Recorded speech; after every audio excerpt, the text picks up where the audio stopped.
All right, we're live. Woo! Hello. Scary. Welcome. I'm all alone.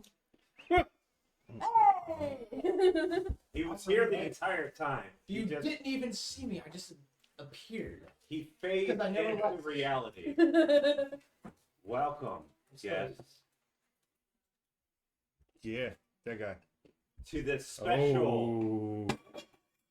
Very special. Brava! Brava! Brava! We need an answer. Lord. These jokes, folks. So many jokes. Oh my god. Oh, I messed this up. Oh, hey. I You calculated killed it. All electronics. No! Somebody start pulling work orders. It It's actually time did to- not to hit go. this, so that's good. That's Claire's phone. You didn't kill Claire's phone. Correct. Yeah, I'm So now glad she won't about clear that. you. I don't want to die tonight. That would, Yeah, that would that'd be happen. bad. I had to clip that though. Good. Thank you. Thank you. Thank you. Okay. It is just providing. But here's the funny thing: is he's also wiping that, and it's causing the cable to the DM top light to shake, which was shaking the camera that was on us. Okay, okay. So I think we're good. I think we're good. Hey, everybody. Did you get it all off of the rug? Oh, fuck. Okay. How's it looking over there, Spence? Over, Help this poor man. over here is dried out. I think it's more so over on your. I don't see any over here. Yeah, and I think that most of it are like. Watch out. Uh, I'm coming down. I swear we're professionals. Are we? No. While Yeah. our No. moderator is cleaning up a mess of his own making, remember? Oh, someone is shaking that camera hard. That's me. Alright, probably me. No, if we stomped it, did it? Anyway, we are partnered with Bats and Okay, Children's we're good. Hospital. So if you donate to us anytime between now and the end of December, we'll go. Hey, so are you on camera? All right. Not really. So No, you need to scooch. You know what? Because y'all messed up the cameras earlier. I sat where I was told to sit. I'm being a good little behemoth. you are fine now. All right, y'all. It's We have we're partnered with the Children's Miracle Network. If you donate to us between now and December 31st, it will go to Batson's Children in Jackson, and all proceeds will help needy families help pay medical bills. So if you can donate, please do. Yeah, that guy. Medical bill getting paid. That's good. D&D stories. Oh god. That's what we're here for. That's why we're here and fucking up our entire me. It's Yeah, me that's I- fucking everything. This, Yeah. This This is 100% true. So, yes, I wanted to get everyone here today and talk about a big thing that happens in the D&D community. Our tabletop community, like, broadly, here's the thing. If you've ever played a tabletop game, unless you have, like, Infantasia or something, I'm sorry, you always remember the things that happened in a tabletop game in your head in a way. It's like you don't talk about like the fun times you had like this. You talk about the fun times your character had. You talk about like It's that self insert. yeah. Like you talk don't talk about what happened in the session. You talk about Yeah. what the party did. I talk about Madrid and Gestalt and Zugar and all the characters I've made over the years.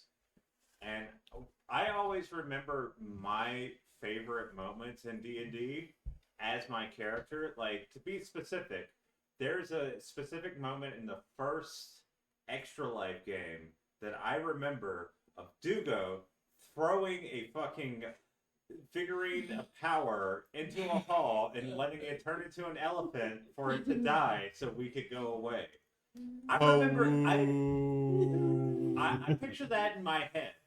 That like I remember that like it's a memory of me being Dugo, who is now my Dark Urge character on Baldur's Gate 3, by the way. Oh yeah, you are. Because you have a problem. Yeah. If he's got a problem, I don't want to be healthy.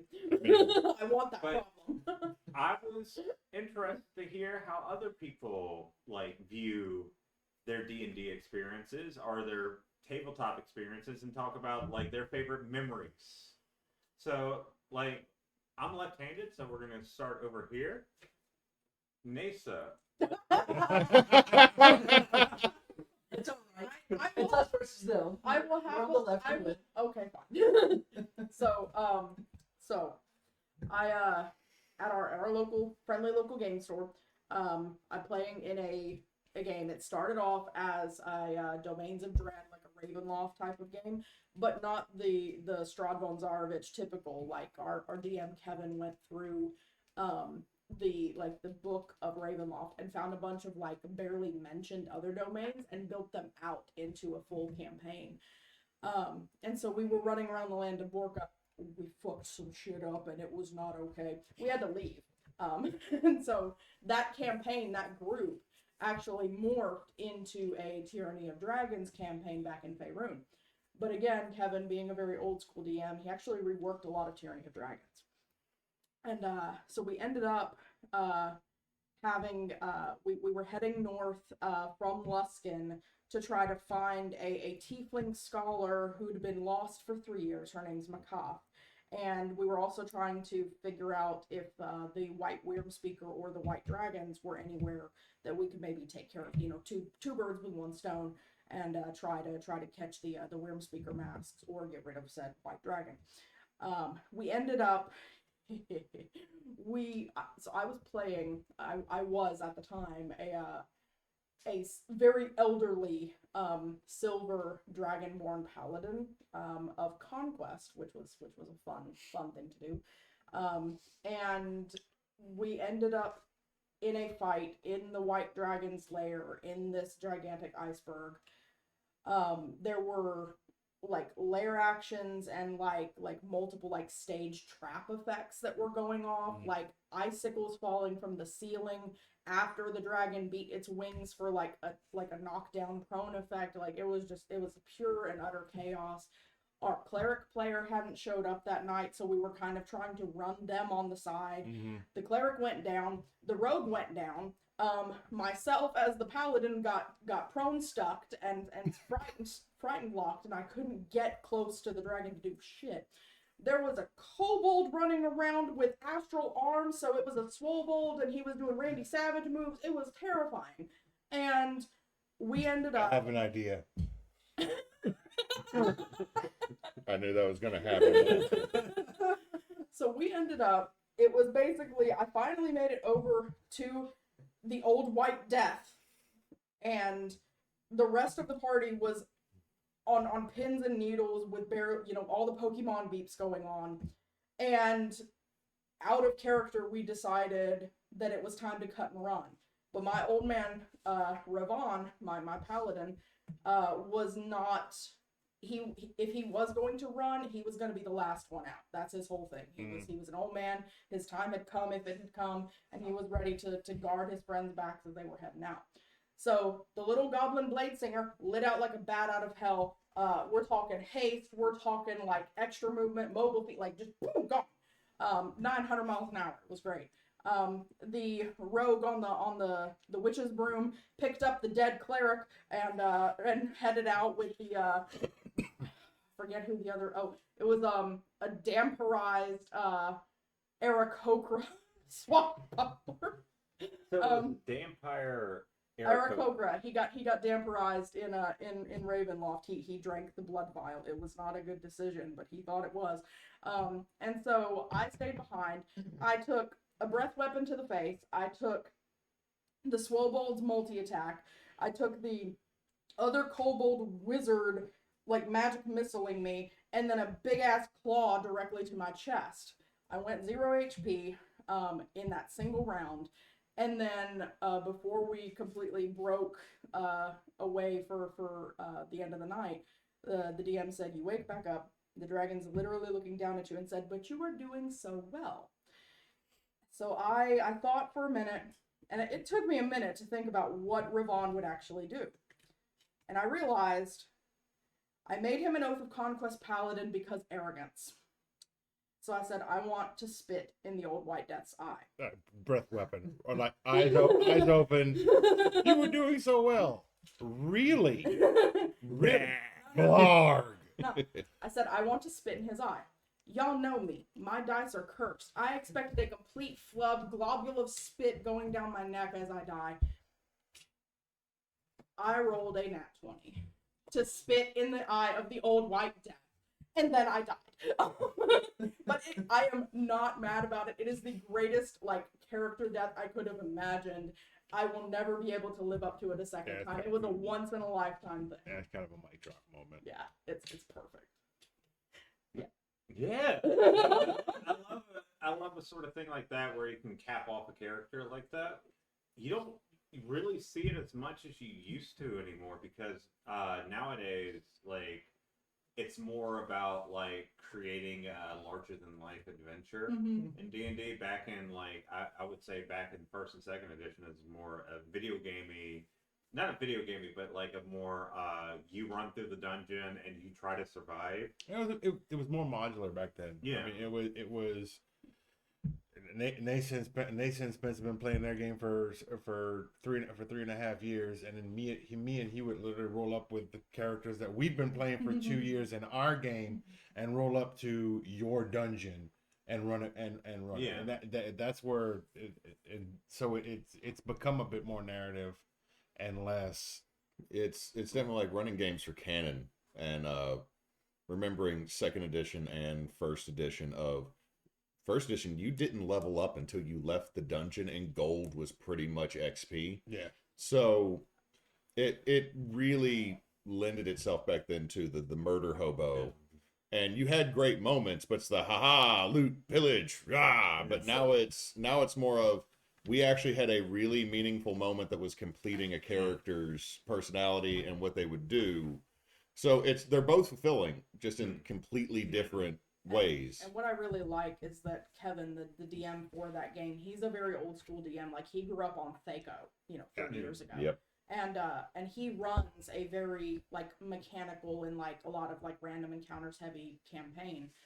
But he also hits that middle ground of trying to give us those opportunities for, like, character development. Mhm. Like, my current character in his game is a widow, and he gave her like lots of little Easter eggs about like what actually happened to her husband and kind of stuff.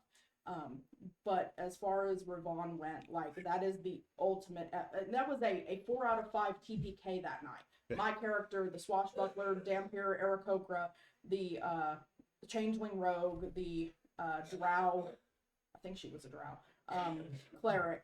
All 4 of us died. And the Goblin Bladesinger is the only one who made it out alive. And so he became kind of the core seed of the next party. Oh, that's cool. So, But yeah, let's go ahead and get to you. So, I got 2. oh no. Well, originally I was gonna go with God, 1, but You didn't understand people his were line. talking about the White Death. And Yeah, that okay. reminded me of a moment, not so much the White Death, but shortly after. Okay. So, I remember a one-shot that I played on stream. I was playing a character named Izanami. And she's a real doctor, not a God says you're healed kind of doctor, Okay. but actually learned medicine, and that Okay, was yeah. part of her pact to become a warlock. Once she got shown like what real medicine is and has knowledge of things that she should not have, Okay. which kind of led to a little bit of why she's a bit weird. So the party went in, fought the White Death. All right. Did not end up nearly as badly as you. We actually came Yeah, out we, on top. We We- fucked up. We were kind of mauled, but nobody died. But so my character is very much the planner type. Not a party lead, but like, if we're gonna go in and do this, we're gonna be ready. We're gonna have all the avenues taken care of. We're gonna be ready for anything that comes at us. And so she's already mad because there's supposed to be a contingent of dwarves that's supposed to be there to help us bring down the White Death as we negotiate. They went in early. They all got slaughtered. And so after we defeat the White Death, she intentionally digs out an eye of the dragon. Okay. And so we show up in what's the place with the masked lords? I forget the town. Waterdeep. Waterdeep. We show back up in Waterdeep. They're doing the Council of Lords. We roll in. The lords are all arguing, blaming each other, doing what nobles do because things aren't going right. The dragons are going rampaging, taking people. And so Izanami rocks up, walks into the middle of the room, tosses out the eye, and tells everybody to shut the hell up. The adults are talking. Walk out the door. And she tosses the Eye of the White Death right into the middle of the room, so nobody there can really go, okay. And she dresses down the Dwarven King that's there, and she's like, look, your contingent didn't wait, they're all dead. We found every one of them frozen in an ice block. And then proceeds to push a plan into motion to kind of start dealing with what's going on with the dragons. If you've not played the story, it's a fantastic story. Play through it, you'll have a lot of fun. And I'm going to leave that there. But it's that moment where you just show up, your little character who doesn't hold a candle to any of these other NPC characters that could just remove you from the face of the realm like it's nothing. And you just go, sit down. The adults are talking. Exactly. That is a line. Yeah, I love being able to like pull that on, like just getting into a room and being like a low level NPC, not even a low level NPC, but someone or low level player. PC, and or just going into a place where you're clearly outmatched, but you're able to like shake the room anyway. It's always fun. It's always fun to watch players try to do that to you too, because I've had moments like that in my tabletop games where people are like, "It's time for me to come in and just fuck shit up." Like Hewitt's done that to me. But yeah, moving on, Hewitt. What's a good game? Okay, now are we talking about from the DM perspective or are we talking about from the player perspective? Player. I guess Let's we go can with do player. player. We can Okay, go back I'm and just do making that. sure because I'm 9% of the time I'm the DM. So, no, it Phil comes. had some stories. Well, one of my favorite moments is from Chris's when we brought back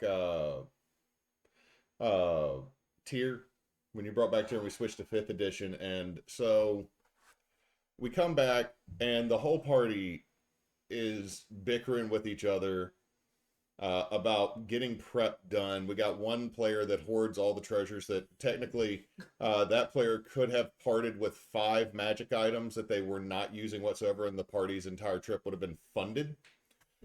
And another one was just like, "Oh God, guys, I can't believe you've done this. Oh, like I'm responsible. Shit." That's his actual voice. I mean, sorry, Gizmo. I mean, Sorry. you got like a very specific voice. I love you, And buddy. then one's like, "I don't even know why we're doing this. We shouldn't help them." And then the other one's like a murder puppy that's like dealt the most damage because they can smite on an instant.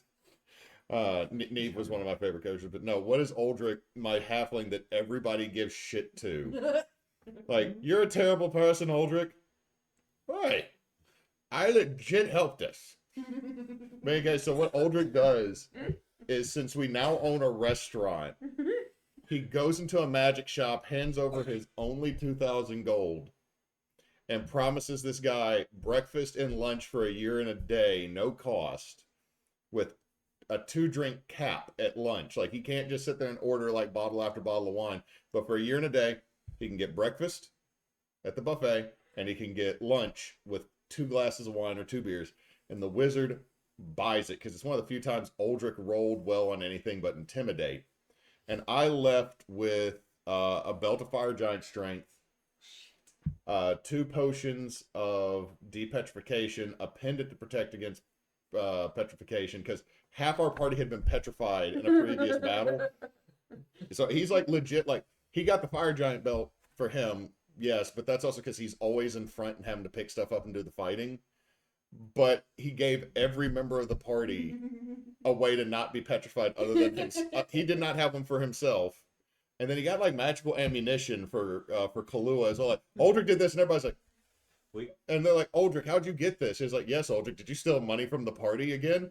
"I never stole money from the party in the first place. No, I just promised to do breakfast and lunch for a year and a day." And then everybody gave me shit until someone sat down and did the math. That for like less than 400 gold, I got us like $10,000 worth of, or 10,000 gold worth of magic items. That was a pretty solid one. Or Chris groaning on the other side of the internet when we went into the Nurgle zone, and all the tunnels were like fleshy tubes. So when you entered They're them, like fleshy intestine. yeah. So every time you went into one, it was like you were walking into a butthole. It's like the bouncy flesh capsule. From But there were also like iron. No, it was like rods, tetanus. It was tetanus butthole, but we kept making jokes about walking into the other's anus, and Chris would just, "I'm gonna kill you all," and I'm sitting there like, Aldrich's barefoot and really not digging this. It was Yeah, between the like, toes. every time I started making jokes, I'd be like, It's the squishy. tunnel turns a bit, and y'all get jostled around. Just start with the peristalsis. Just Yeah, I should have went with that. That's a good idea. Oh, you tried, and we outran it, and then we tried to set it on fire, and that was the worst decision. oh my god, My favorite, methane. one of my favorite things from that game is before we went into before, like, this is when we were doing Pathfinder First Edition for this game. I had Hewitt come into the game a little bit late, but the rest of the party had started playing, and everyone in the party was pretty new.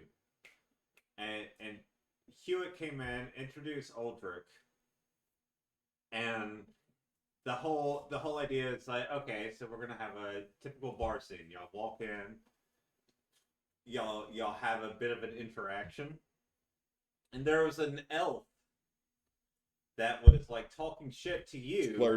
Slurred me hard. Yeah, it was a, what was it? Woolen was the Called him a woolen, which was a slur for halflings. And so they beat the shit at, like, everyone came in, they beat the shit out of the elves, but he, like, they needed to get some information out of the elves, so, and they couldn't get it. They also took 30 minutes discussing what they were gonna do. So Aldrich walks up, grabs the elf's ear, and Chris didn't make me even roll.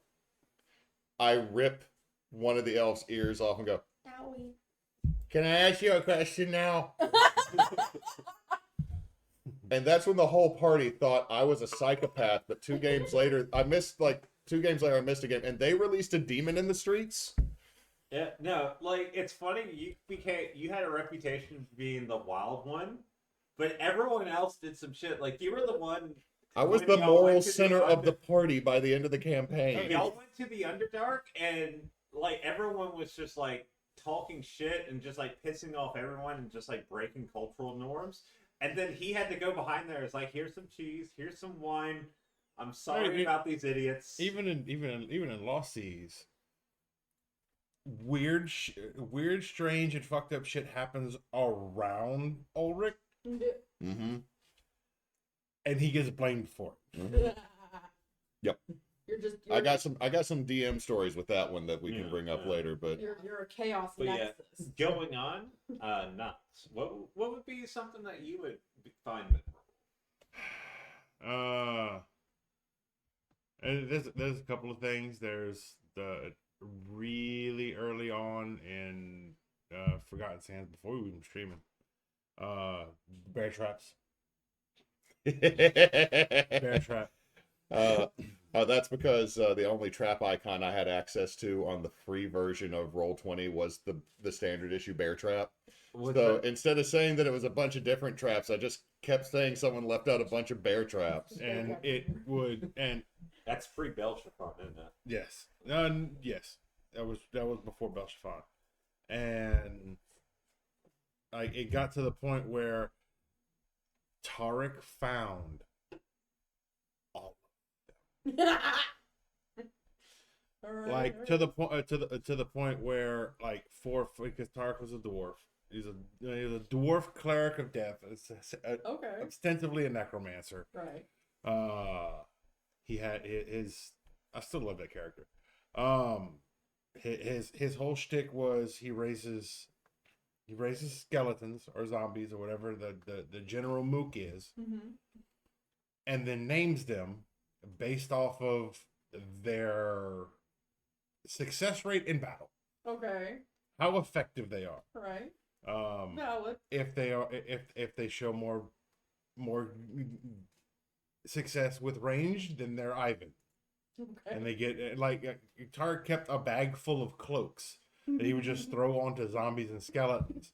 So you had like Red Ivan and Blue Ivan and Green Ivan,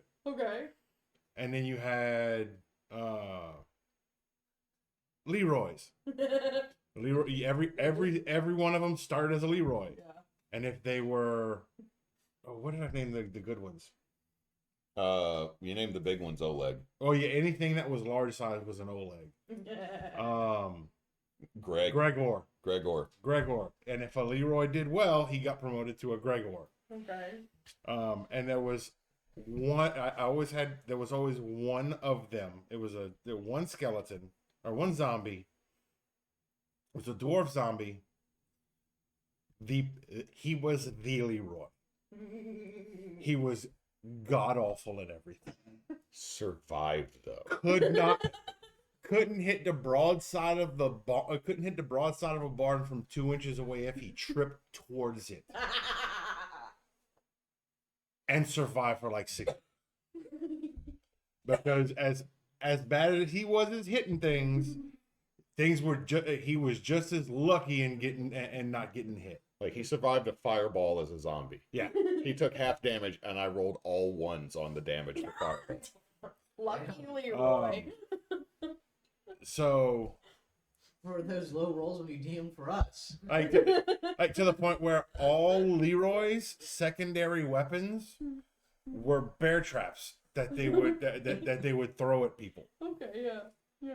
Oh, let's see, God. Tark again with the brass dragon.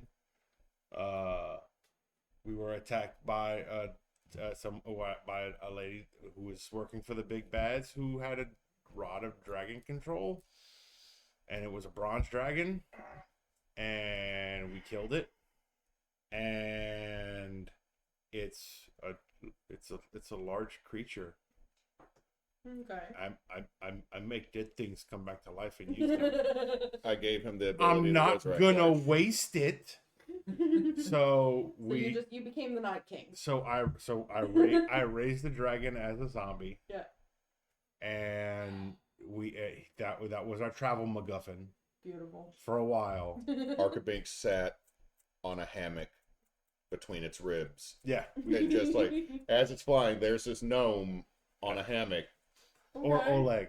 Depending like there was a harness that we had inside that we could strap an Oleg into the chest cavity. Bomb run. And it pretty much. Bomb And run. if we weren't using an Oleg at the time, then Archibink strung a hammock in there and slept the whole time. Oh, I didn't know that. That was all well and good until the last quarter of the campaign, when Tarek and Hiram, who's Cannon's character, decided to go on a scouting mission on Dreadwing, and we left on the zombie dragon and came across a group a fundamental group of fundamental bad guys.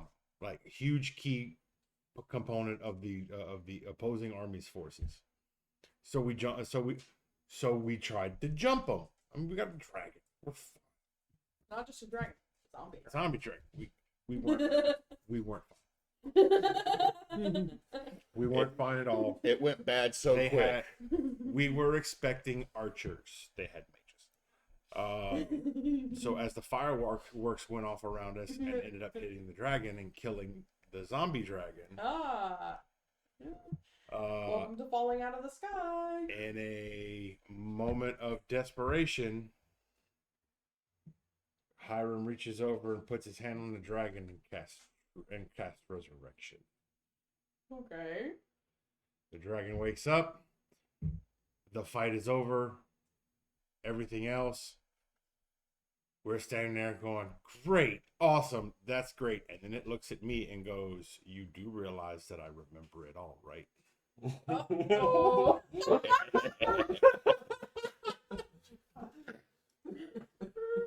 Well, you see what happened was, it's like, oh no, I remember. I was there. I am an avatar of life and you turned me into an abomination. And proceeds to grab me and bring me up to its face and go, you have 4 seconds to explain to me why you need to survive. And I went, No, that tracks. No, yeah, absolutely. 100%. I get that. And she inhales, and I went, "Cause Tiamat's coming back," and she stopped. And I went, "Yeah, the people who had you under control, they're a cult. They're attempting to resurrect Tiamat by bringing all of her heads together. They have 4. We managed to stop one of them. The last one's on its way. So you either help us, or Mama comes back and you got to deal with her, and you have and you specifically have bigger problems. I understand you're mad that I understand your feelings are hurt that you were a zombie, but you were dead, and I figured with the current situation you might want to fight a little bit longer. So you're welcome." We have a doggo. Yes. She's underneath the table. And in true Hewitt fashion, it rolled a persuasion check, and I rolled high on that son bitch, and it was like, all right, I rolled mid on it, and the response was, all right, you get to live. I'm not helping you. Oh wait, you get to live. I will help you, just not now. And then flies the fuck off. We're in the middle of a desert, by the way. And everyone is about a 3-hour flight away from us. Yeah. It took us almost an episode and a half To to get get back. the team back together. To be fair, Moose made that more difficult I mean, because he summoned a celestial giant catfish to ride to find you, and then realized that he's now on the back of an orca-sized catfish in the desert, and Bocephus was not happy. It's a catfish. It's a. the catfish. Okay, yeah. Catfish. No, I miss that game a little bit, especially like the fact that like my character turned into like Your Belshafon, Old bells. Old Bells. It was a time in Chris's life where he wasn't able to make a lot of games.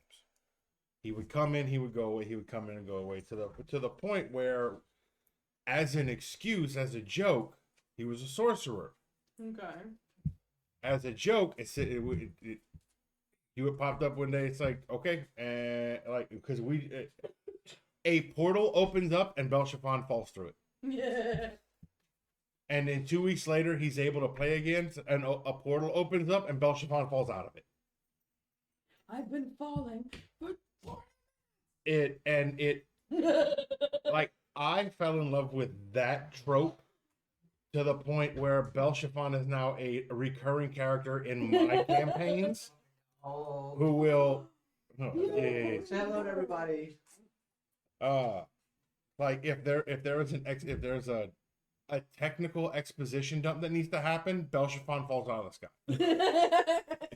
because in my world, magic is physics, and like magic is equations tapping into the laws of physics, essentially. So your Deus Ex Machina is Belshafon in a portal? Yes. And he will randomly show up. Like, he will show up session 7 and session 25. He will show up, but they're backwards. Like, the first time they meet him, he knows everybody, and the second time he has never met them before, because he's just bouncing back and forth through everything. I kind of river songed Belshafon at that point in the game. yeah. But yeah, moving on. Spence, what would be a good like player moment for you? I have a couple. It is either between that, basically that my paladin not realizing that is her brother. But yeah, you might need to do that one. What's the other one? And then that the other one is me finally actually being like a monk main, trying to get off the capstone ability up in the most epic fashion ever. I think It was the Triss- finale I game. think Triss makes for a better story. Okay. Because Morgana's just like that's just textbook don't monk shit. Yeah. But the Triss thing is pretty. So basically, then I Nope. think no. Penny. Oh, Hey, come on. This way. It's okay. but anyway, then that up in our shop game with just our lovely DM running her first iteration of just basically Tears of Kairos. Before that, we had decided to stream it and stuff.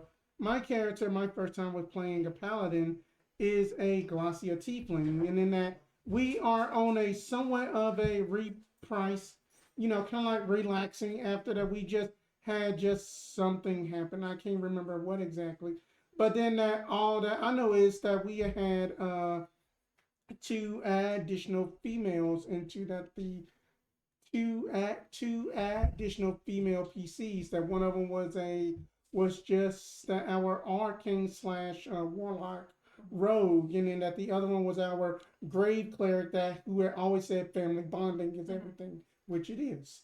So anyway, then what? Grave cleric. Yeah, Family grave bonding in the grave.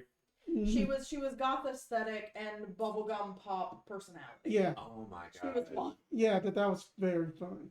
But it was just basically then that it was do some backstory stuff that we had basically DM'd about. Then it introduced this character. Just think about like that this suave, like kind of like broad shoulder, like 10 out of 10 Fabio looking mofo and stuff. And then that all of the girls except for my character was swooning over him. That me personally, that Trish was just trying to basically butter him up and be like, look how strong I am. But she wasn't up in her normal armor gear, that she did not have her scythe on her and stuff. And then he's just like, whatever.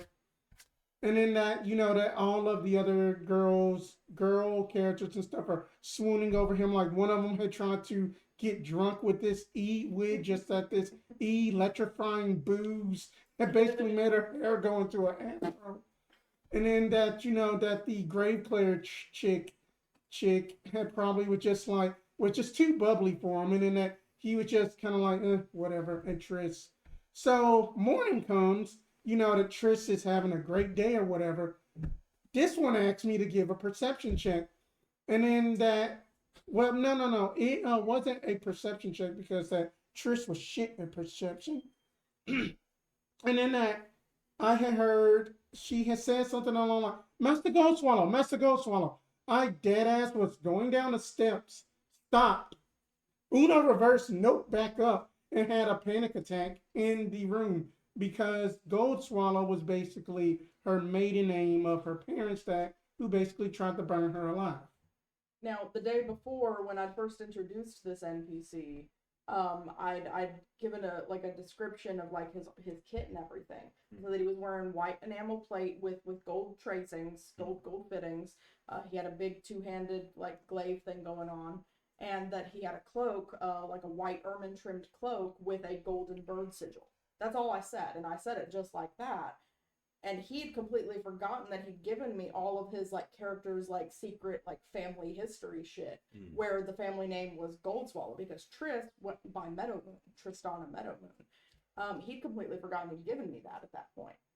And so when I dropped, when he rolled up, rolling first out of bed and gonna head downstairs in the inn to get breakfast, I had one of Torin Goldswallow's like men at arms come in like with a message for him, and she overhears that and she just no. Oh my god! Whoops. It's gonna be a good day. No, No. it's not. No, it's not. And This then just got awkward. And then that what had got really awkward was just like after some of the party shenanigans, and then we had to go in and investigate. Then that they were basically messing with a dragon, trying to basically capture a dragon, and then that we just tried to parlay, and then that he's like, "What do you want?"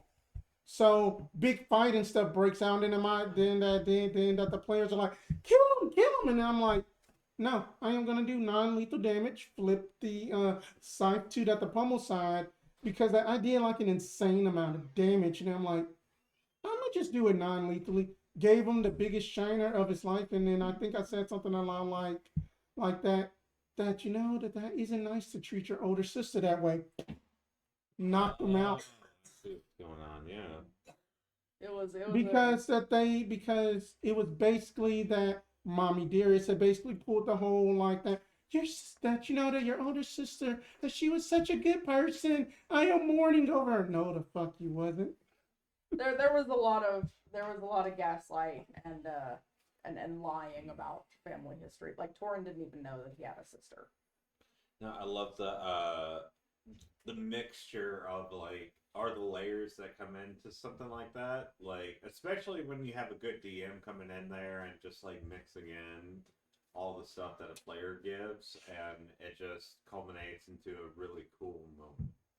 Oh yeah. Yeah. It was a very memorable moment. There was a moment. Okay, so we talk about D&D a lot. There's something that happened like pretty early on, like over 10 years ago. Oh my god, I'm going back into Exalted days. We're going back deep. So wind up the Wayback Machine, y'all. Yeah. I was in my 20s. It was the summer of 2007. I was a chronic smoker. It is what it is. I'm sorry. But no, we were playing Exalted Second Edition. If you know anything about Exalted Second Edition, get your D10s ready. That's it. Just A lot of D10s. Just get all the D10s. World of Darkness I'm sorry. style. No, you're not. You're not. Even, You're not sorry. You're not. World of Darkness. World of Darkness, but you're playing a goddamn super. Everyone is playing a goddamn Super Saiyan. Yeah. You're Super Saiyan fucking World of Darkness. Like after Essence 3, so your power level is done by Essence. There's Essence 1, which is a mortal. You can't really do much there. Essence 2, which is Most Exalted are Essence 2. yeah, that's where you start out. That's your base level. Essence 3 is pretty powerful. 4 is really powerful. Essence 5, you're God. Essence 5 gets stupid. Essence 6, you're fighting the primordials. But we're not here to talk about that. We're talking about one of my first long-term characters in Exalted. He is a Lunar Exalted, or they are Lunar Exalted, because I didn't realize like the language of like non-binary at the time, but I realized that Auric was non-binary because later on he got the terms to like switch genders. Mm-hmm. And he was the character that like in terms of his like identity, he would Hello? That's Pocket. oh my You god. got pocket lint that Sorry. talks? So he pants was a were character at the time that could like switch. Like he was a very infiltrating, but he was also a very monkish character. So okay, so Auric, they were it was my first time like really getting into TTRPGs. I had played a different character, a Solar named Dane, I think, who is modeled after the Man with No Name Okay. from like Fistful of Dollars, all that. Before then, my brother got me to play another game, a Twilight Cast. I started with Exalted, the weirdest game to start TTRPGs. I did not start with D&D. No, you didn't play GURPS, man. So, like, Yeah, that's fair. I didn't play GURPS. I've never played GURPS, but okay. So there was this moment with Auric. It was me and what was M's character? Tsukiko. Tsukiko. Me and Tsukiko were infiltrating this one area, and this doesn't sound like a big moment, but I'll explain why it's a big moment for me. Like, I'm getting in here. We're getting in here. We're rolling, and there's so many checks that I like fucking bang out, right? And everything's going good. We're moving our way in there, and then I get to one point, and I can't remember exactly what was said, and I tried to bullshit my way through, and I realized that I didn't have the ability to, so I decided to spend some essence. Now, spending essence is like using magic, Mhm. but the way where you can spend essence is very fluid. You can use it for things like You can use it for charms, which are the exalted abilities. You can use it to amplify a roll. You could use it to cause minor weird, like you. All of them basically had prestidigitation to a certain Yeah. degree, just by. I'm gonna spend a couple motes, but you had your permanent essence, which was if you it had a very low number, and if you spent it, you didn't show yourself. It didn't. Your Yeah. mark, your exalted mark didn't form, and then there was there's your person peripheral. your peripheral essence, and if you spent more than 10 motes of peripheral essence, You start to glow. you, Like, you you go literally start you to literally go Super Saiyan, well, burst of whatever your aura is So out I from you. use my personal essence, and I get like what, a couple of rolls, Mm-hmm. a couple of dice in, and I bullshit my way through, and I'm like, yeah, I'm doing good. I'm doing good. Suddenly, I believe was it a dragon blood? It was a dragon blood elder that pulled me aside and was like, I'll explain what that means in a minute. He's like, I sense that you use essence, and at that moment, I felt my heart stop, and that was the first time I ever had like a D&D or like a tabletop moment. Had my heart stop. Now, to explain in universe, a dragon blood hunts lunars. I was a lunar, Shit. and Dragon blood are after the 4 or the 5 key elements. I think Avatar plus wood, Mm-hmm. and very much a dragon blood game runs like a mixture of Avatar: The Last Airbender and Game of Thrones. Okay. There's a lot of in-house fighting. There's a lot of politics, but you get to control one element. Solars are the chosen of the sun. They're the big superheroes. They all got killed off because they went mad with power. Oh yeah, as one does. Lunars were their mates. They're the ones gifted by the moon. And most of them ran to the edges of creation and got permanently fucked up by the wild with a Y. All right. Basically, the worst enemy of a lunar is the Fae. yeah, so Or another lunars lunar. and solars at the point in time in the history are seen as anathema, or they're seen as Demons. demons, and they're hunted by dragon blood. So I think Arik was a fairly new lunar at that point. Me and Tsukiko were out on we were basically on our quest. We just got tattooed because you need like lunar tattoos in order to be able to control your shape shifting, or else you might turn into a chimera. Yeah.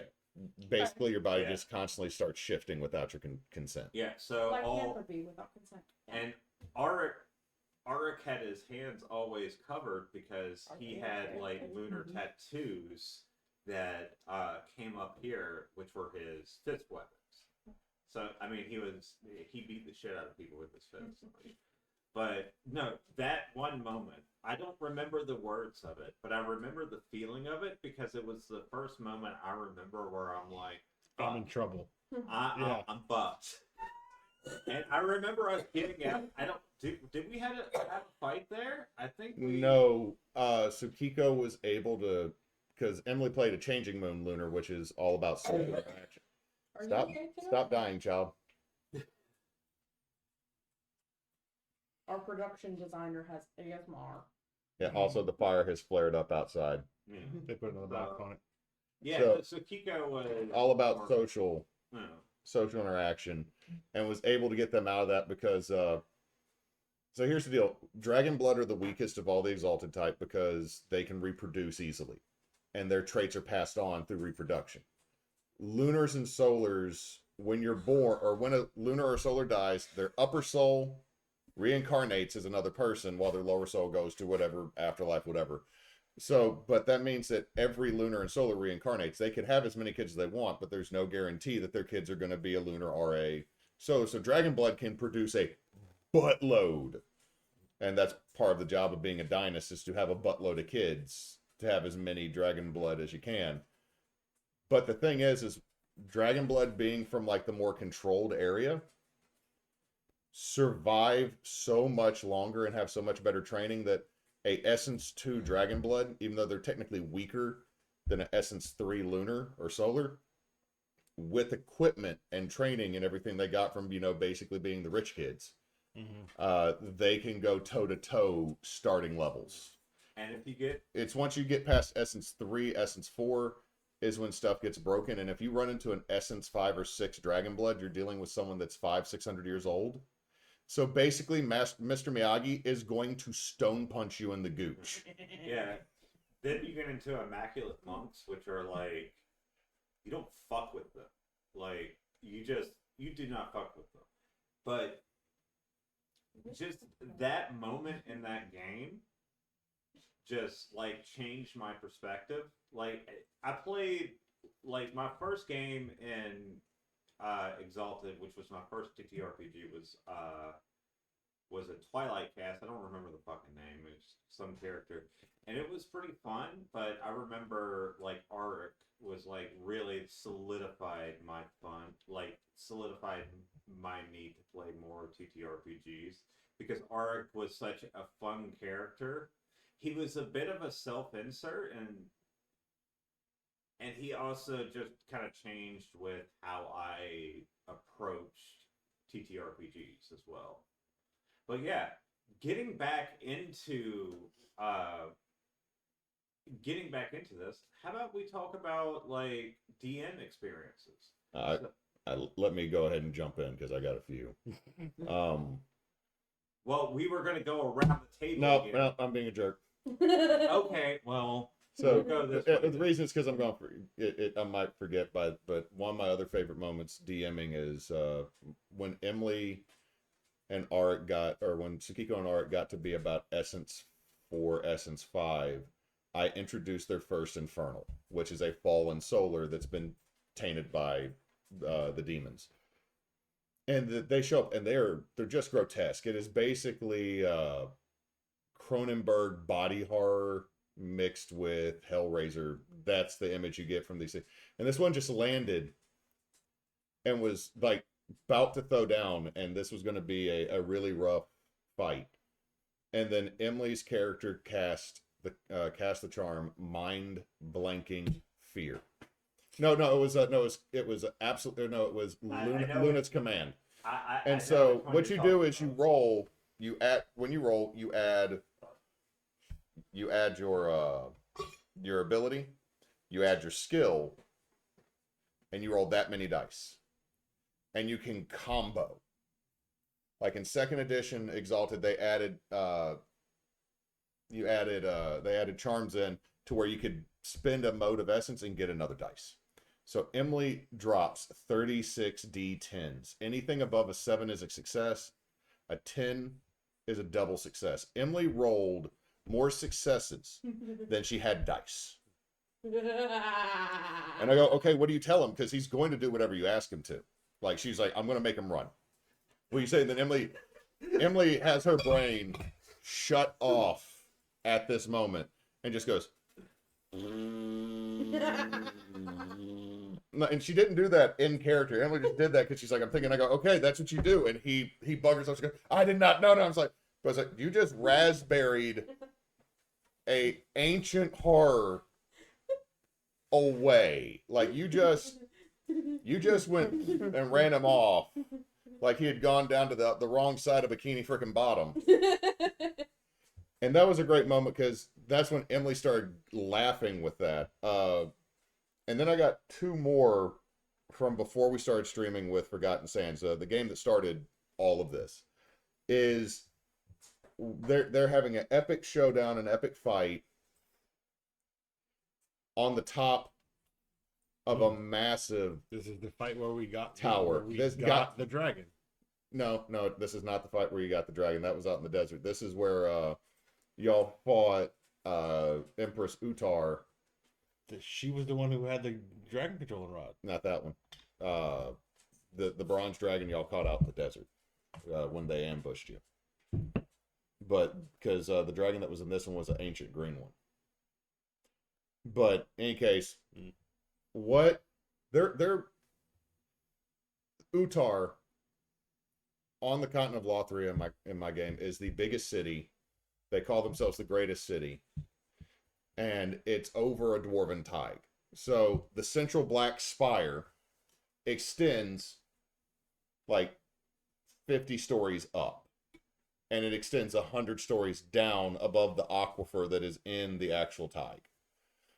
So they're in the upper half of this massively tall, like, basalt spire, and so everything's getting kind of rough. Cannon casts Earthquake, and I go back and double check the spell, which means it does more damage to structures. Cannon goes, I know.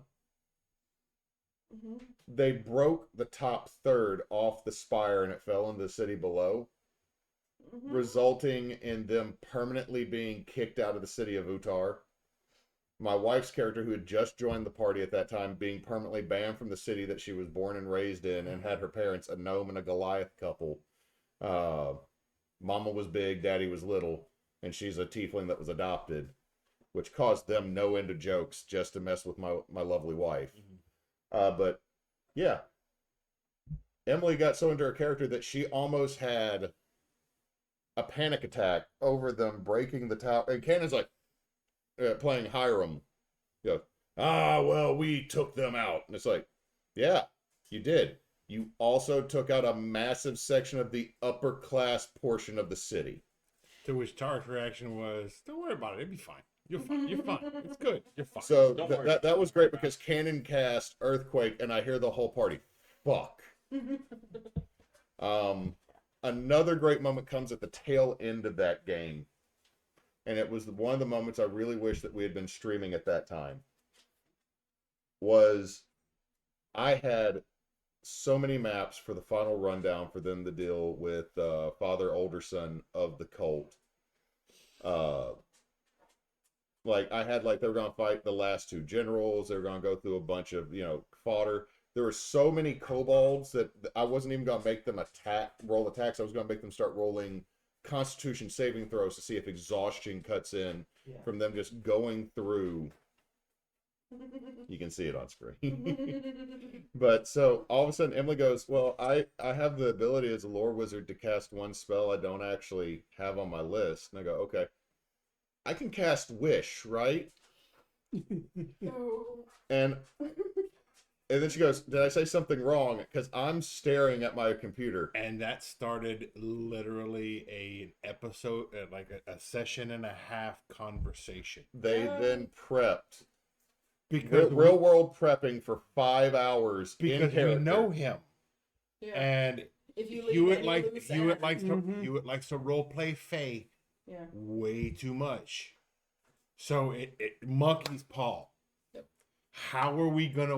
We know what we want to do. How are we going to word this They to put them at the biggest disadvantage that we could possibly get them? they summoned the top 3 older sons, naked, unarmed, before they could replenish their spells for the day, to the middle of a battlefield that they gathered all of their allies, including Like 3 armies. there were two dwarven armies, a human army, the brass dragon, a bunch of thunder giants storm giants that they had befriended, Yeah. and I don't know how many Leroys. Oh yeah, all the Leroys. All the Leroys. And it took, so here's the deal. This is a campaign that lasted 4 years. If they had gone through all the maps that I'd set up and done, it would have taken them almost 6 months of a slog and an epic battle that would have fought right in front of Tiamat's actual desiccated corpse that was sealed. Yeah. Like, have this big epic moment. No. 3 rounds of combat, they obliterate these 3 naked dwarves who are just like, the shit. One of them summons his weapon. Is able to summon his weapon, and he was. That was the most trouble, and that was actually the weakest of the 3, because he was able to get his weapon, which then gave him an armor class of more than wean us out.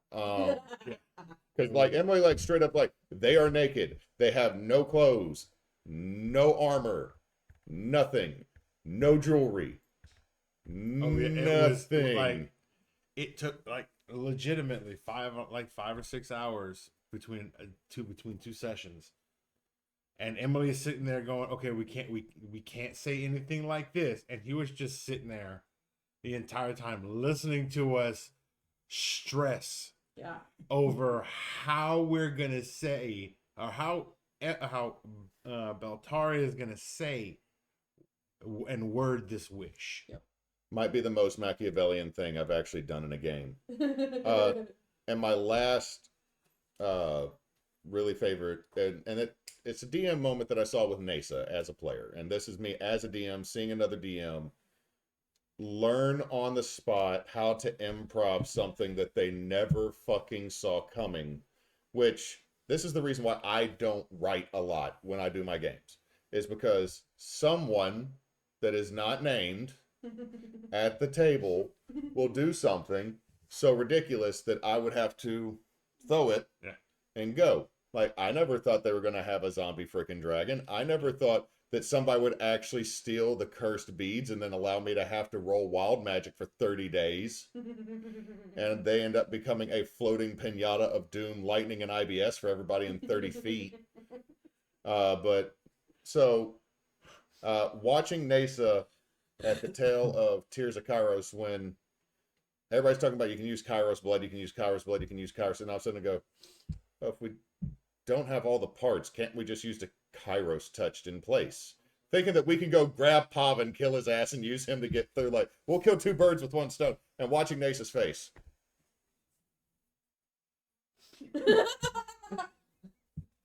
Beautiful.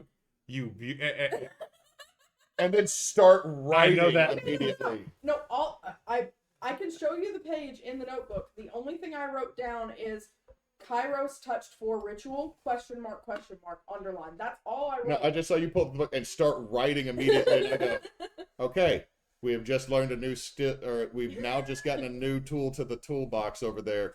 And watching that as a DM that has done this longer than some of the people watching us have been alive, because, dear Lord, remembering my first game was in '96, so it was either early third or late second. And realizing, like, oh crap, all these things I've done forever. And then I watch that light click and I'm like, we've done good. Even if she says no, we've just caused a problem that moment will of solve other problems later. Beautiful idiots. You mother. To be fair, and I've talked about this with Spencer. He keeps calling it like the secret, like the secret true ending for having instead of doing all the shards, having a Kairos touched as part of the ritual.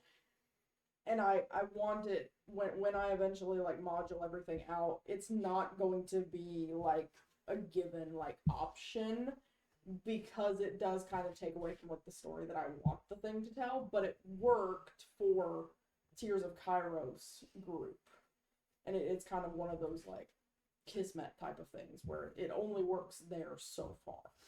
Because I didn't even give them an option at the shop for that. We beat all the way. But we needed an early ending because Freya. So. Yeah, we did have baby on the way. Yeah. So, Knox, why did I forget your name? I'm forgetting names all the time. I forgot Devin's name. I forgot Spence's name. Then I forget. You had lasagna on the brain. Yes. You're drunk off the marinara. Along with You had lasagna and taquitos. Yeah. Yeah, Blame it on the taquitos. Taquitos. I didn't cook those. the crack But they were taquitos. delicious. They were very delicious. I had some with some We've solid hot eaten sauce. well. Holy shit. We have. One of the there's a time Ricky surfed a table and knew a dude and killed him. One of my best friends, Rick, plays dumb tanks. Like, I mean, when you find your niche, you gotta roll with it. And this was 4th edition. He was playing a Goliath, like a Goliath warrior. Best dumb tank ever. And like he's like, they walk into a room and he's like, can I jump on this table and like pin him up against the wall with it? I was like, hey, roll an athletics check. He rolled that 20. I was like, jackass. Surfs and literally, so a Goliath jumps up onto a table and surfs it into a dude and then cuts his head. Sometimes you just gotta let things go. Yeah. Like you, like as a DM, sometimes let the dice tell the story that they're telling, man. Yeah. You got to. Cause sometimes like the dice just roll so good, you're just like, I can't resist this. I can't sit here and like, I can't sit here and be the buzzkill. Yeah. Yeah, you It's can. really cool. I mean, you can, but Let's see, another one is these next two from running Curse of Strahd. Did you just do something? I farted. Again? Yes. watch out. He's trying to kill us all. Good job. Did I get wooed? Yeah. Running Curse of Strahd, the dream pasties encounter. I ran a very abbreviated Curse of Strahd. I don't know what you're talking about. So I know exactly what you're talking. so when The windmill. Oh, No. yeah, I didn't do it's it. before the windmill. The windmill is the third story. Give me a second. Do you like the windmill? When the players first arrive into the first town in Bavaria, there is an old woman who's actually, spoilers, Spoilers are Curse of Strahd. It's, Yeah. You've it's never played Madame Ava, right? it's one of the hags. Okay, even better. All right. And she's selling dream pasties, which are essentially just pastries that will basically put you in basically get you high and get you through the day, kind of thing. Well, she's at a home, and this husband and wife and a child are at the door, and the parents are completely just shocked and frightened. She pushes two of them into the father's hands, grabs the kid, throws it in Noah's sack.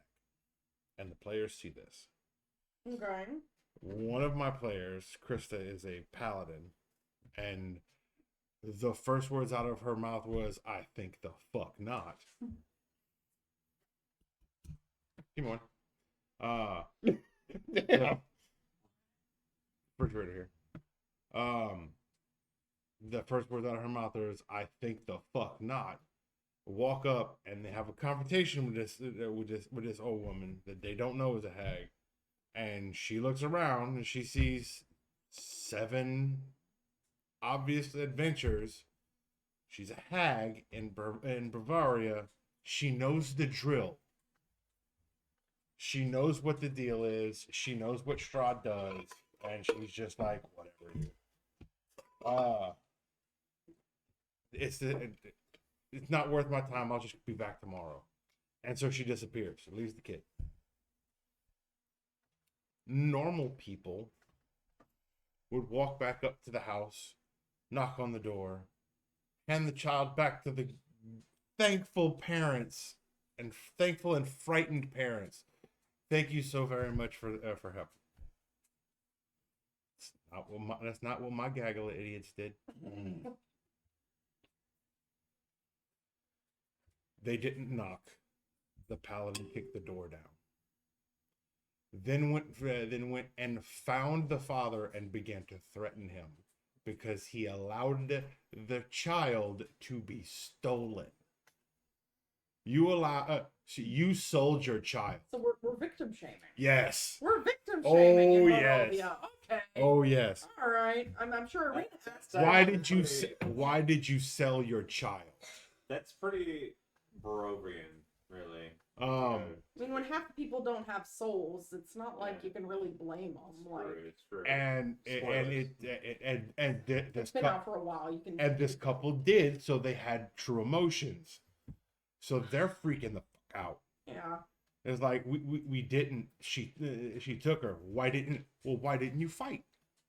Why didn't you go after her? Love that we're victim shaming. Oh yeah, it was and it's like a half hour of standing over this man and this woman and telling them you are horrible parents, you need to do better, and then turn around and walk out of the house.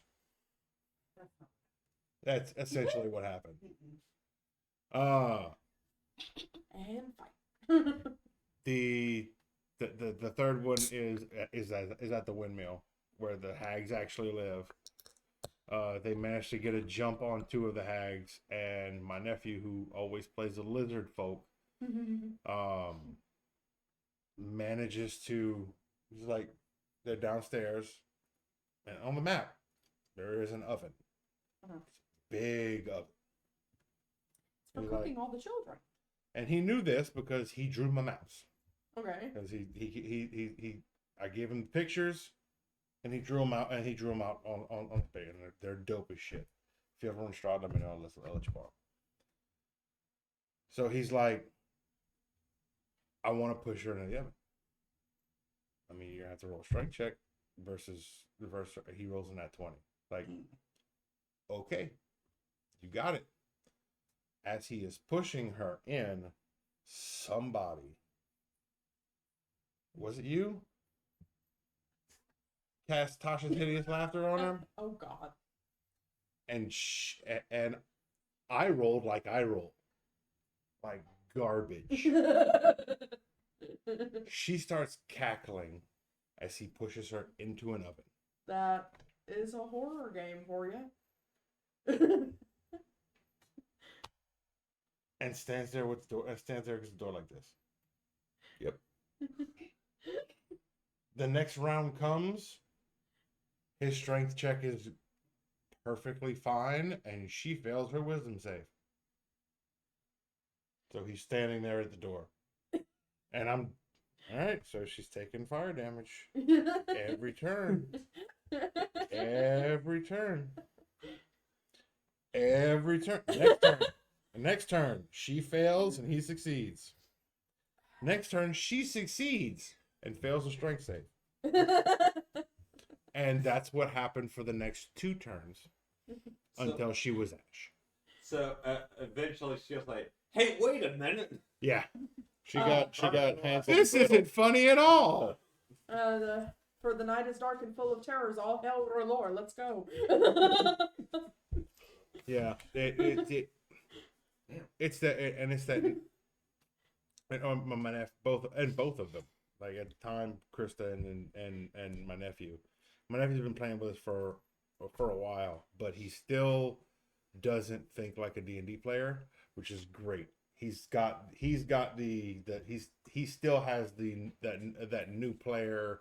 I want to do this. He's got that new player brilliance of I don't have any precepts of what happens in Dungeons and Dragons. I just do what I want and see what happens. And that breeding of ingenuity and rolling with the punches as something like that happens is just great. Yeah, you always love it when you have players like that where you can just kind of, like, I feel like there is a lot of D&D players or tabletop players where you can kind of like predict what they're gonna do based on like if you've been in a few games with them. But a new player, players around about especially around game 3. Yeah, They're like session 3. They understand for the most part the mechanics enough to be focused and run with it. they still haven't like They have no preconceived notions of this is I need to do this, I need to do this, I need to do this. Yeah. And it's the things that they come up with off the cuff. Like I want to push the hag into the oven. Live by the It's fire, lit. die by the fire. It's lit. They're cooking pasties. They're cooking pasties for the next day. Mhm. Go for it. Yeah. But anyway, Spence, what is a DM moment?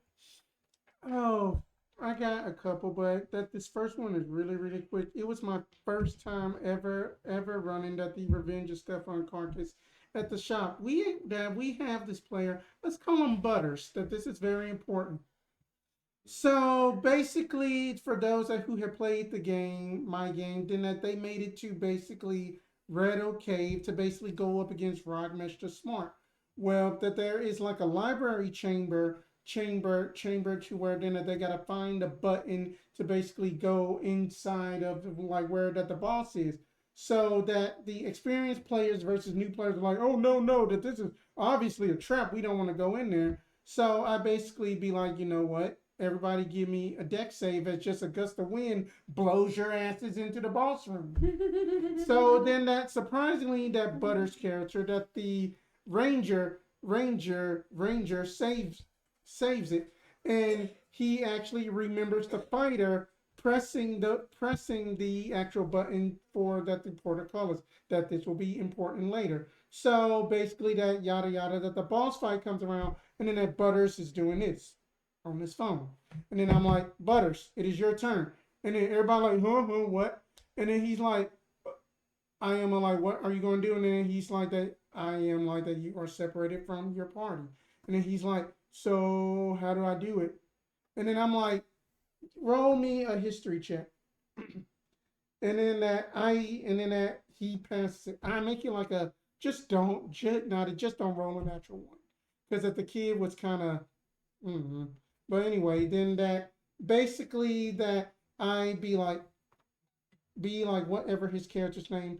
You clearly remember Navarra basically lifting up at the bookshelf and then hitting the switch to drop down the portcullis. Then dead ass the player go like, huh? A group of tabletop players up in a whole different game stare back at the kid like, are you fucking serious right now? Even we paid attention and we're not even in the game. And then I'm just like, oh. There is no help for some. I mean, sometimes you get players like that, though. Sometimes, like, But not like that. Tell a happier story. I will. But then that was supposed to be the funny story. But anyway, then that everybody here except for Knox that they have fallen for like one of my most favorite DM tricks ever to pull the rug underneath my players so bad too that the fact that I have a player still this day still is like he wants his revenge on this NPC for just at these 2 platinum. So basically, up in that the same campaign, I basically introduced one of the big bads early, but as disguised as like an ally in a sense. And basically that the party is basically unbeknownst to them escorting a terrorist up into basically goody two shoes land in a sense. And then basically that they kind of find out and stuff, and then they're like, what the crap? What the hell? That this is a level that we are only level 4. And then that one player of mine is just like, I swear, I want my 2 platinum from this character. And That's then not fair. You didn't pay us. I just set the city on fire. I said you didn't pay You're an us. evil general who's trying to murk one of our contacts. And $2. you owe us cash for escort service. Pay me. Now, see, here's the bad thing when Spence threw that one at us when we played. Emily and I both knew immediately what was up and then looked at our character sheets and realized we had And they intelligence. didn't. We had intelligences of 10, and I'm sitting there going, I know what's about to happen. Hog paw. Does not. Just, Is that the SVU theme?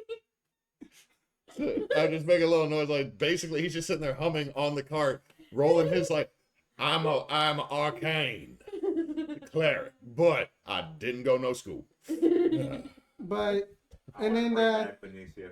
oh, that was the final story. That the old abandoned cart trick. Very, very first, it just may sound like a baby, like it just like a baby encounter to like veterans, but but it is the classic trick in the book. It is more classic than basically that the tarp over the whole trick. Well, if you give me like the classic, I'm gonna fall for it because I want to. So basically, then that it was Chris Hewitt, and then that there was then there was and then and then that it was basically then that that the whole cart and that that this woman comes up and just be like, oh, that my card is broken down. Can y'all come and help me or whatever? So his character Benicia keeps failing on these perception checks, insight checks, and like everything's kosher, and then that all of a sudden, then it almost dies in this encounter. Oh, it went down 3 times. I know it because I used all my spell slots on casting Cure Wounds. God damn. Benicia went What's- down more than any other character I've ever played. This is what I love is Benicia. We'll help you. Tum Tums. This is a bad idea. Hog Paw. What? Oh no. There is an abandoned wounded cart in the middle of the road and they need help. No. No. Okay, Bam! so Well, damn. so Benicia was Puss in Boots, but incompetent. Yeah. So Puss in Boots. But yeah, then that ultimate, I just say that best experience for me as the DM is being just able to like have something like that pay off and such for just my players and stuff, and just to see that their reactions is just so ever priceless to me all the time. Okay, so moving on to Nasa. Why not Kyle? I got to go first before. Go. Well, Okay. well, I was okay. Fine. Go ahead, take it. You no, it's done. We're done now. She- It's over. She ruined it. You She stole ruined the fizzy whole lifting thing. drink. No, Good day, sir. Good day, sir. Oh, come on, get back here. You don't have to do that. Get back here. Go and tell your DM story right now.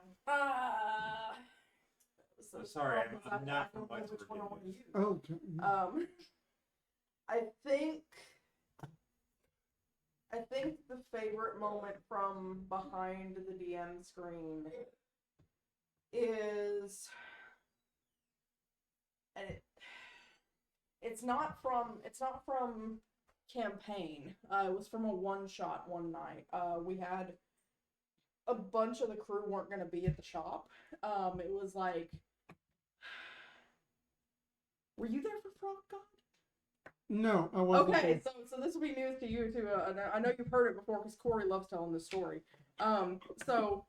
Spencer wasn't gonna be at the shop. Our friend Billy and his daughter weren't gonna be at the shop. It was literally just gonna be like our friend Corey and Denny and like one other random individual that is like core group adjacent for us. And so I created just like a random ass one shot. I grabbed a few big monster blocks that I'd never gotten to throw around before. I made up a few like little monster blocks, and I basically said, "You guys have been hired to capture or kill some random specimens from this one patch of woods where some weird magic shit's been going on. Have fun." And I dumped them on a beach and said, "Go explore." And like my big finale like critter was basically a fucking enormous giant like huge frog. Like, just, we're talking, like, gargantuan, god-sized frog. And so, our friend Corey, he's that ADHD level of chaos. And his ultimate, like, finale play at the end of his rope with his brand new little level 5 rando character, he got ate by the frog, and he polymorphed himself into a brontosaurus and exploded the frog from within, and emerging dropped the polymorph and said, "I am Frog God." It's fucking ridiculous, and I love it. And Frog God is now You- all hail Frog God. That is a recurring thing. You gotta love it when you forget something that a player can do. I always forget things that a player can do. Yeah, Well, I do too. Archibinks could have done at any point the how Ant-Man could have saved the world Yeah, theory, because she basically got a free polymorph once a day and could cast polymorph from whatever she was polymorphed into. Oh, I'll tell y'all how much of a rule of cool DM I am. The same player, in the long form Tears of Cowardice campaign at the shop, he came in playing a changeling hexblade warlock, Raven Queen patron, hatchets and all that good jazz, and he had to leave for personal reasons like job shit. About 6 months in, wasn't sure if he'd be able to like get his schedule sorted so he could come back. So they had just finished up like a major. It was the Riotho plot point in Velbrook. They'd finished some major like securing a headquarters type of stuff, and they'd gotten like mini boons, mini wish boons from the Tadithra, the Archfey siblings that I created for that like demi play. Don't trust them bitches. They're fine. They're some of the most trustful way out there. Okay, I can't help it that you have trusted. Oxymoron. No, it's not that's trustworthy thing. Anyway, so Corey had to leave, and I knowing what he wanted out of his character, I basically wrote in his own like mini boon, where I gave the changeling the ability to polymorph at will, and it became spam polymorph days for the rest of the campaign until his like culmination, because he did end up coming back to the campaign. His culmination was he true polymorphed himself into a gold dragon. Archibinks did that too.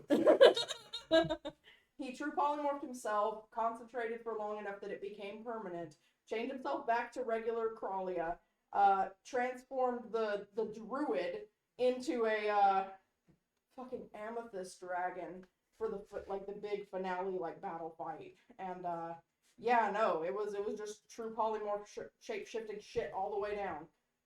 Turtles all the way down. It was nothing but giant apes and mini crows that get ate by red dragons all the way down. But yeah, moving on to Bosch. So my DM story is kind of short, so I'll throw another player story that I really enjoy. And it's not so much the players doing anything as it is Oh my much god, the he's breaking the formula. I am breaking the formula. Oh my god. Anyways, River of We have Magic. a That when you formula? touch the water, magic things happen. I love that. Oh, Yeah. No. Yeah. At looks- least it did. it At looks least like a did you horse. clean a cleaner river this time Oh. instead of Washington River? Oh, we just went to the Northwell. We had a nice time. We met some good people, and oh no, the river turns me into a fucking beholder. What the fuck We- is up with we that? summoned a unicorn. The Turned unicorn it into a dragon. turned into a dragon. Jolan The died. statue lands on the dock and everybody falls in. Something that turned into a giant potted plant. Was that Thunder? That was Oh, no. Thunderclap. Yes, there was Thunderclap that turned into the potted plant. Jolan switched races like 4 times and gender at least 2 times. Oh my god. It is- Non-binary icon Jolan So over here. it is such a formative moment in our game that all I had to say was Magic River, that when you touch it, magic things happen. Everybody immediately knows what I'm talking about. I'm still not sorry for that. No, don't do it. It's a fantastic moment. Oh, we have a new player here. Look at this. Hey, Bastard. that's that. What's your She's favorite seeing game? herself on the screen, and she is having some existential. Hey, what's your favorite? Okay, I think she's watching. what's your Penny. favorite game? Wow. She's watching Penny. Okay, anyway, I'm sorry. So as the DM, one of my favorite moments is I'll describe it as a series of failures where a player has a great idea. So my players are mid-combat. And I like it when they get creative, and I very much enjoy incentivizing that. So if one of the players goes, you know what, I'm not going to hit this with my sword. I'm going to kick this sconce over onto him and go for fire damage. All right, do it. Natural one. All right, you fall on your butt as you try to kick it. Your foot falls out from underneath you. You're now prone. And I'm like, you know what? That's a great idea. That your opponent sees you trying to do that, he's going to do it. Natural one. Oh, he falls over two.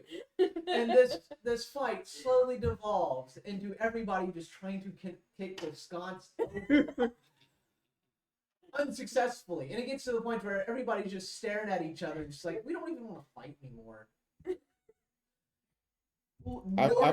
I've had combats like that where everybody just agreed to leave after like everybody failed. We've seen each other's at their most embarrassing. Let's just walk away and never talk. The about entire it. time, nobody rolled a 10 trying to kick this thing over. I've been replaced. Yes, you have. She's much prettier than you are. I mean, that's not. Ah, kidder. Well, she ain't moving. I mean, Pick her up. She doesn't mind the love. A little bit. She is lady. It does require 2 hands. yeah. But yeah, I think you're already. That's it. Just watching a series of failure leading to end Lord of of the combat Rings. because people are just like, well, God fucking damn it. You. I think we need to evacuate the room. It No. wasn't just you. It's fine. It's There fine. was a echo. No, that was 2. I did it twice. Oh, Why are you proud of this? He just did a double bass drum with his asshole. I got two. I got It's a two, farmhouse maybe group. 3 recent Huh? ones It's a that farmhouse I group. wanted to Probably. talk about. There was one. I'm gonna go back to the tier game because there's a special one for me. Uh-oh. You know which one I'm talking about. I think I do. I have a friend. I'm not gonna reveal his. Joe? I have friends. It's weird. I don't believe you. I know, right? It's What weird. are they here now? I mean, there is recorded evidence of this somewhere. I have a friend named Erwegwork. Okay. That's his name. All right. Erwegwork. I'm not going to Take it. reveal his real name. Okay. Good. Not me trying to anacronym this. Oh no, it's not It's like fine. that. Go ahead. Erwegwork has this weird hobby of making MS Paint art. It's not actually that weird because it's really fucking good, actually. Okay. But one of his favorite things to do is like MS Paint art of like Sonic based stuff. So Like it'll be Hedgehog? like Blue Sonic the Hedgehog? Hedgehog, yeah. So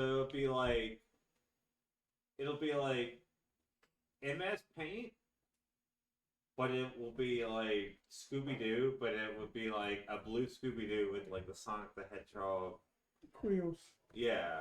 And he'll do stuff like that. And a few years ago when the Sonic movie was first coming out, remember it got delayed because they were like, fucked up the CGI. they're like, oh shit, this looks like ass.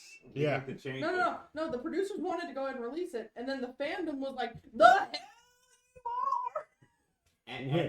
And then they decided to change it. We so- will. If you release this movie with Sonic looking like this, we will rob the theaters that it is showing in so that you lose money. Exactly. We're burning motherfucking studio to the ground. So he decided, like, after they said that they were going to delay the movie, he was like, I'm going to draw a Sonic for every day the movie is not released until it's released.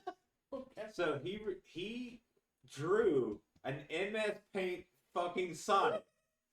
I'm not kidding. Every fucking day.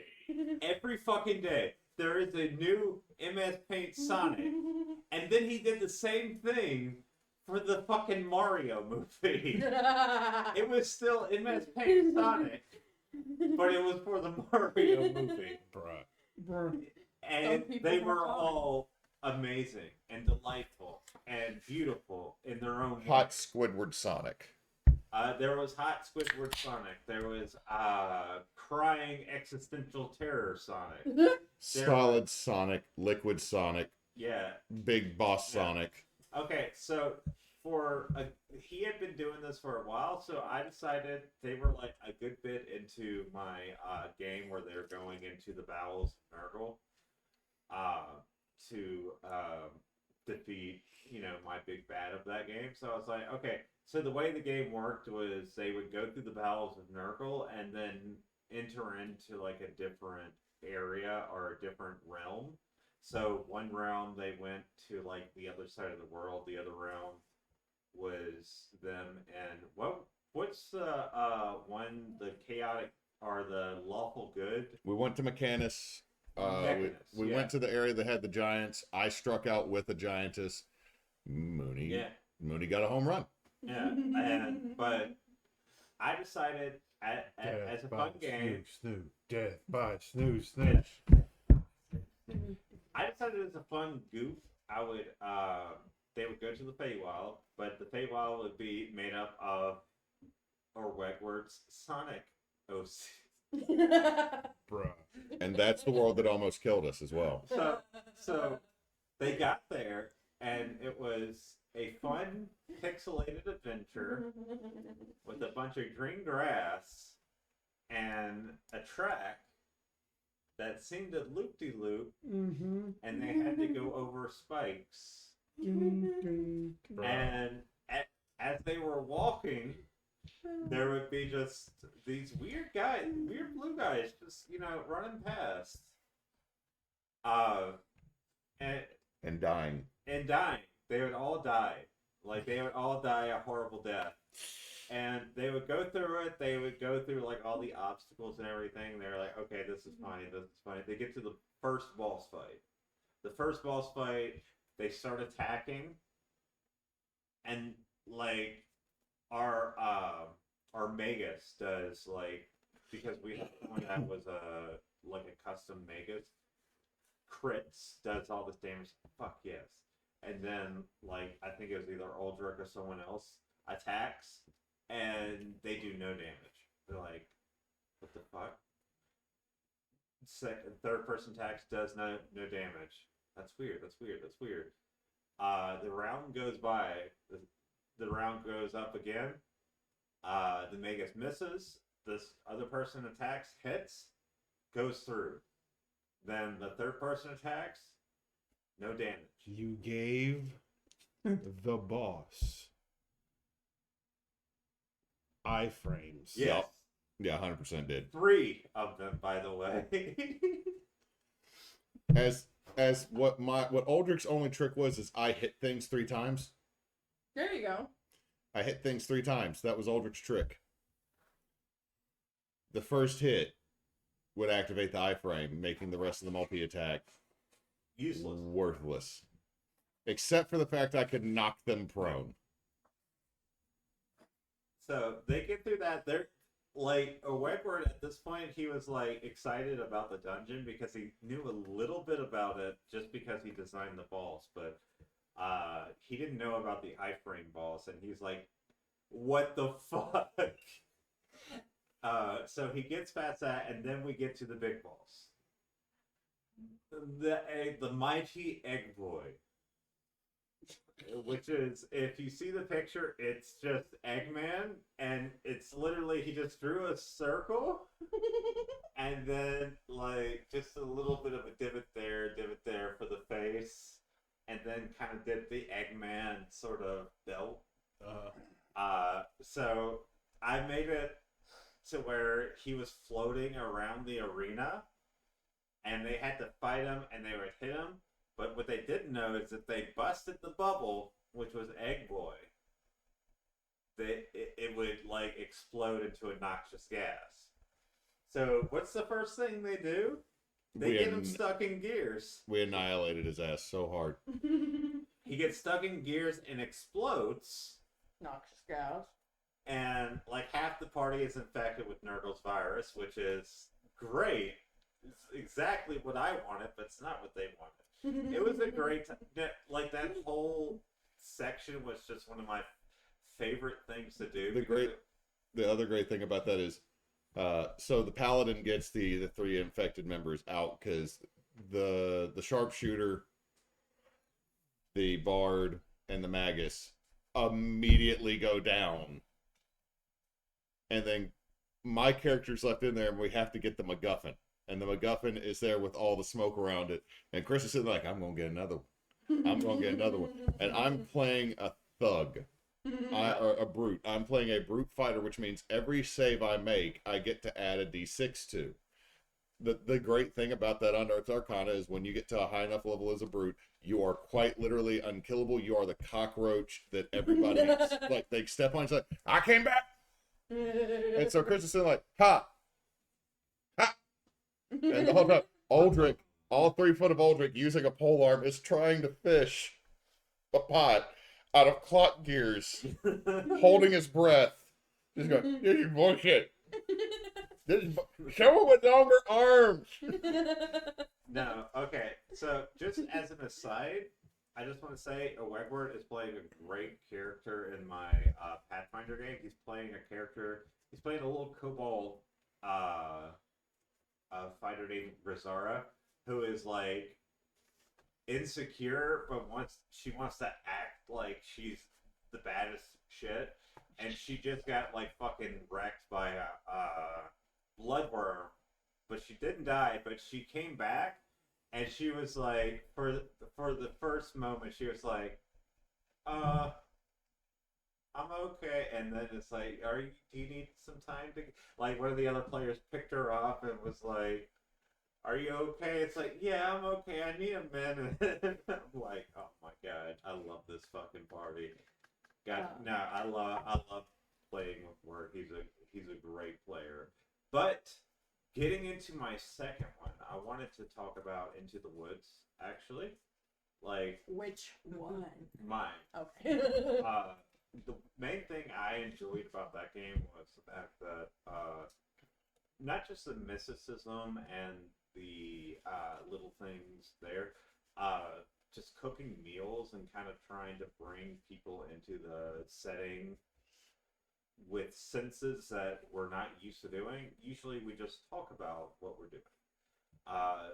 That was a great experiment on, I'm going to try and get y'all into the setting through like taste and smell, so y'all know kind of where I'm going with it, and I think like food is like a really good vehicle for that.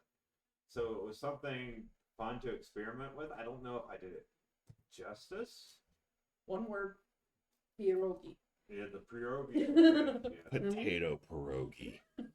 You did do it justice. I mean, honestly, that I can kind of see what you were going for with that. New That D&D character name. it kind of basically brings that the D&D to almost that third dimension, almost to Yeah. where then that we are eating with that the Vistani people, and then that we are eating that the Vistani breakfast with them and such, and then that's a I did very the good Vistani thing. breakfast, didn't I? Yeah. Yeah. Yeah, that one was really good. No, that was a really fun experiment. I want to do that again. Food's always a good element to kick off a D&D game. But yeah. Food's always a good element for any kind of gathering. Yeah. I mean, it's communal. Of course, yeah. On that note, we are going to cut it, and thank y'all for coming out. We're going to have 2 more games tomorrow. One at 9 o'clock, maybe. We'll see. 9-ish with Blood and Glory. And then we have Spence's Houston. We have a problem. Another Monster of the Week horror game that will close us out at 1. Yeah, so since Knox is here, We appreciate y'all hanging out with us. Appreciate it. We hope we're at least a little bit entertaining. Until next time, folks. Don't let your meatloaf. Good night, everybody. y'all.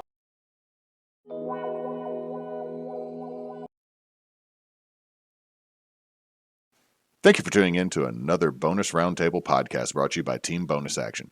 If you'd like to find more out about us, you can go to our website at teambonusaction.com, or you can check us out on Facebook, Twitch, and YouTube as Team Bonus Action, or on Twitter at bonus_team.